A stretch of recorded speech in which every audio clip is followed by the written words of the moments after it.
আসসালামু আলাইকুম everyone, welcome back to my channel. আজকের পর্বে আমি আপনাদেরকে তৈরি করে দেখাবো রাজকীয় স্বাদের আমরার কোরমা রেসিপি।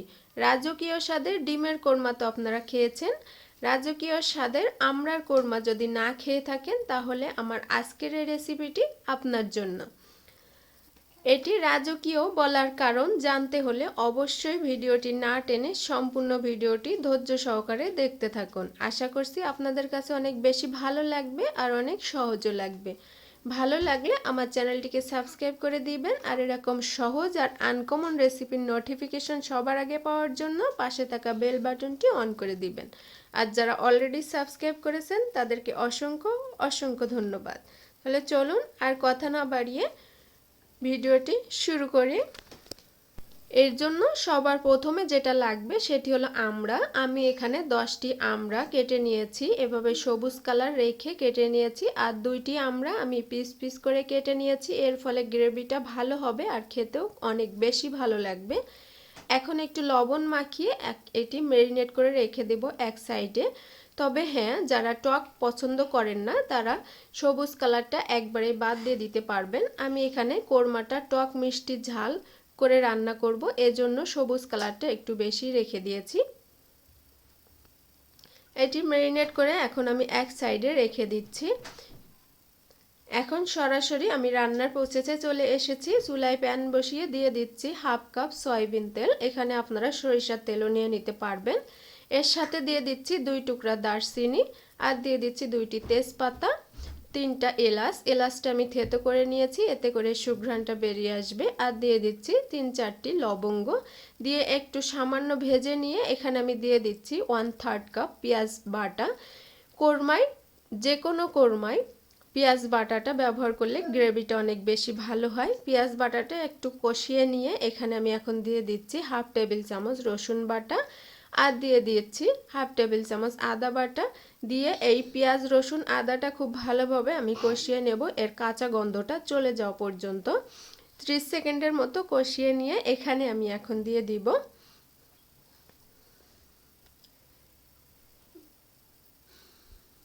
1 চা চামচ ধনিয়া বাটা। এখানে আপনারা ধনিয়ার গুঁড়াটাও দিয়ে দিতে পারবেন। একটু কষিয়ে নিয়ে আবারও এখানে দিয়ে দেব 1 চা চামচ জিরা বাটা। এখানেও আপনারা জিরার গুঁড়াটাও দিয়ে দিতে পারবেন। বাটা মশলাটা দিলে কোরমার স্বাদটা বেড়ে যায় দ্বিগুণ, এজন্য আমি সব বাটা মশলা এখানে ব্যবহার করছি। আর এখানে দিয়ে দিচ্ছি 1 চা চামচ পোস্তদানা বাটা। পোস্তদানাটা আপনাদের ঘরে না থাকলে এটি স্কিপ করতে পারবেন।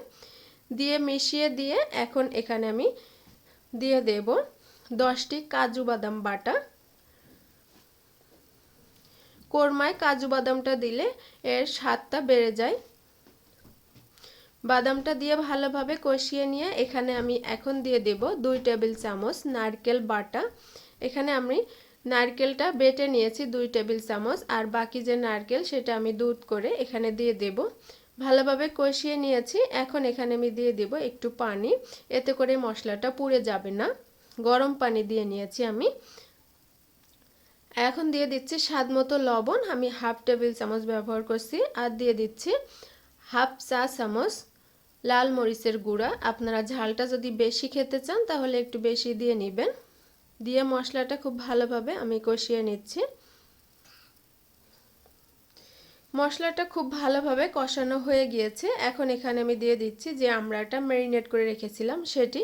লবণ দেওয়ার সময় আপনারা অবশ্যই একটু খেয়াল করে দিবেন। আমরাই কিন্তু লবণটা আমি মাখিয়ে রেখেছিলাম, এজন্য লবণটা অবশ্যই একটু খেয়াল করে দিতে হবে। আমড়ার সাথে মশলাটা খুব ভালোভাবে মিশিয়ে নিয়ে এটি ঢাকনা দিয়ে ঢেকে আমি রান্না করব প্রায় 1 মিনিটের মতো। এতে করে মশলাগুলো আর আমড়াগুলো খুব ভালোভাবে কষানো হয়ে যাবে। 1 মিনিট পরে আমি ঢাকনাটা উঠিয়ে নিচ্ছি। দেখেন মশলা থেকে কিন্তু তেল ছেড়ে দিয়েছে। এই পর্যায়ে চুলার জালটি কিন্তু মিডিয়াম থেকে লোয়ের মাঝামাঝি থাকবে। হাই হিটে বা হাই মিডিয়াম টু লোতে থাকলে কিন্তু নিচের যে মশলা সেটি কিন্তু পুড়ে যাওয়ার সম্ভাবনা থাকবে।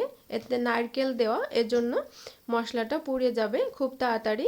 এজন্য চুলার ফ্লেমটা অবশ্যই মিডিয়াম টু লো আছে রেখেই পুরো রান্নাটা করে নেবেন। একটু সময় বেশি লাগবে। এর জন্য কিন্তু হতাশ হলে বা অধৈর্য হলে হবে না। মশলাটা আমড়ার সাথে ভালোভাবে কষানো হয়ে গিয়েছে। এখন এই পর্যায়ে আমড়া সিদ্ধ হওয়ার জন্য এখানে আমি দিয়ে দেব 1 কাপ পরিমাণ গরম পানি। আপনারা অবশ্যই গরম পানিটা নিয়ে নেওয়ার চেষ্টা করবেন, তাহলে দেখবেন রান্নার স্বাদটা ঠিক থাকবে। এখন আমড়ার সাথে পানিটা খুব ভালোভাবে মিশিয়ে দিয়ে ঢাকনা দিয়ে ঢেকে আমি রান্না করব যতক্ষণ না পর্যন্ত আমড়াটা খুব ভালোভাবে সিদ্ধ হয়ে যায় আর পানিটা অনেকটা শুকিয়ে যায়। আমি কিছুক্ষণ পরে চলে এসেছি, ফাইনালি কিন্তু আমার আমড়াটা সিদ্ধ হয়ে গিয়েছে। এখন একটি টুথপিক দিয়ে আপনাদেরকে একটু চেক করে দেখাচ্ছি আমড়াটা কতটুকু সিদ্ধ হয়েছে। এখানে আমড়াটা সিদ্ধ করতে যদি আপনাদের আরও বেশি পানির প্রয়োজন হয় তাহলে আরেকটু পানি দিয়ে নেবেন, তবে হ্যাঁ অবশ্যই গরম পানিটা দিয়ে নেবেন। আমড়াটা পুরোপুরি সিদ্ধ হয়ে গিয়েছে। এখন এখানে আমি দিয়ে দিচ্ছি 1/4 কাপ চিনি। আমি চিনিটা কিন্তু আগে দেই নাই, চিনিটা আগে দিলেই কিন্তু আমড়াটা সিদ্ধ হতে অনেক দেরি হয়ে যাবে। এজন্য আমরা সিদ্ধ হয়ে যাওয়ার পরে এখন আমি চিনি দিয়ে দিচ্ছি। চিনিটা ভালোভাবে মিশিয়ে নিয়ে এখন এখানে আমি দিয়ে দিব 1 কাপ পরিমাণ নারকেল দুধ। নারকেল দুধটা কিন্তু খুব ভালোভাবে ছেঁকে নিয়েছি। আর আপনারা যদি নারকেল বাটাটা না দেন তাহলে নারকেলটা খুব ভালোভাবে ছেঁকে নেওয়ার প্রয়োজন হবে না। এর ভেতরে যদি একটু নারকেল থাকে তাহলে গ্রেভিটাও খেতে ভালো লাগবে। নারকেল দুধটা দেওয়ার পরে কিন্তু আর ঢাকনা দিয়ে ঢেকে দেবেন না, তাহলে কিন্তু বলক উঠে নিচে পড়ে যাওয়ার সম্ভাবনা থাকবে। ঢাকনা ছাড়াই আমি এটি রান্না করে নিয়েছি। নারকেল দুধটা অনেকটা শুকিয়ে গেছে। এখন এখানে দিয়ে দিচ্ছি 4টি কাঁচামরিচ আর দিয়ে দিচ্ছি 1 চিমটি গরম মশলা। এতে করে এর সুঘ্রাণটা অনেক বেশি ভালো লাগবে। কাঁচামরিচের ঘ্রাণটা কিন্তু ভালোই লাগে।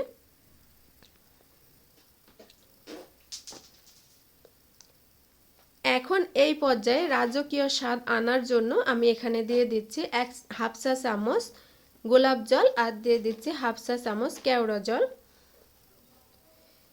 গোলাপ জল আর কেওড়া জলটা দেওয়ার ফলে কিন্তু এর ঘ্রাণটা অনেক বেশি ভালো লাগবে। আর এর যে গ্রেভিটা হয়েছে দেখেন, দেখেই কিন্তু বুঝতেই পারছেন এটি রাজকীয় একটি ভাব। এজন্য এটির নাম আমি দিয়েছি রাজকীয় স্বাদের কোরমা রেসিপি। এখন আমি এটি চুলা অফ করে দমে রেখে দেব 5 মিনিট। 5 মিনিট পরে আমি চলে এসেছি, এটি পরিবেশন করে নিচ্ছি। দেখেন এর গ্রেভিটা কত সুন্দর হয়েছে। এটি দেখতে যেমনটা সুন্দর হয়েছে খেতে কিন্তু তার থেকে বেশি মজা হয়েছে। এটি আপনারা বাসায় একবার হলেও ট্রাই করে আমাকে কমেন্ট করে জানাবেন কেমন হয়েছে। ভিউয়ার্স, তৈরি হয়ে গিয়েছে আমার রাজকীয় স্বাদের আমড়ার কোরমা রেসিপি। আশা করছি আপনাদের কাছে অনেক বেশি ভালো লেগেছে আর অনেক সহজও লেগেছে। ভালো লাগলে আমার চ্যানেলটিকে সাবস্ক্রাইব করে দিবেন। আর আমার এই ভিডিওটি যারা ফেসবুক থেকে দেখছেন তারা আমার পেজটিকে অবশ্যই ফলো দিবেন আর একটি লাইক দিয়ে আমার পাশে থাকবেন। আজকে এই পর্যন্তই। অন্য কোনো রেসিপি নিয়ে আবারও চলে আসবো। সে পর্যন্ত সবাই ভালো থাকবেন, সুস্থ থাকবেন, আমার ফ্যামিলির জন্য দোয়া করবেন। আর একটি কথা, আমাদের এই ভিডিও করতে কিন্তু অনেক বেশি পরিশ্রম করতে হয়, এজন্য আপনাদের একটা লাইক আর শেয়ার আমাদের অনুপ্রেরণা যোগায়।